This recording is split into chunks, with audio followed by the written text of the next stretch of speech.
I really want y'all to hear this. I just read that the current Secretary of Defense has banned military members from enrolling at schools like Harvard, Princeton, Columbia, MIT, etc.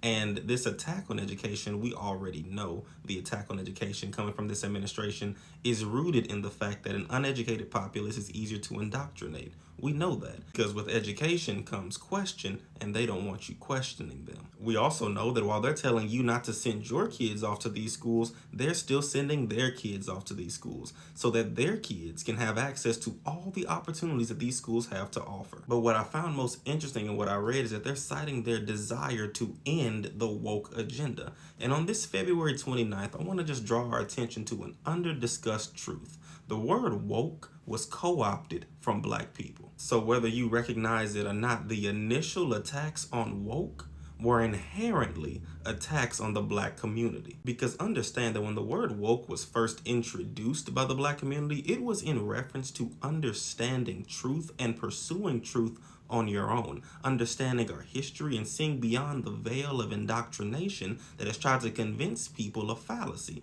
understanding that injustices exist in this nation, understanding that there are disparities within this society, and understanding how we as a collective have to wake up if we ever wish or yearn to rectify it. But because it is now being used and misused by people who did not have a fundamental understanding of its origin, it is now being used to describe a wide variety of things that they just disagree with, and or things that they feel challenge or question or push back against their conservative ideologies. And now they've deemed everything woke. You talk about healthcare, that's woke. You talk about our justice system, that's woke. Even shows and movies where the good guy beats the bad guy and gives you a message of hope and community is now deemed woke. But understand, the opposite of being awake is being asleep.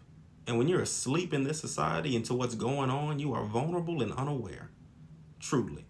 And that's unfortunate because I think a lot of people have now used the term woke and weaponized it in a way that's trying to encourage people to stay asleep or to remain unaware. And that's just not good for society at all.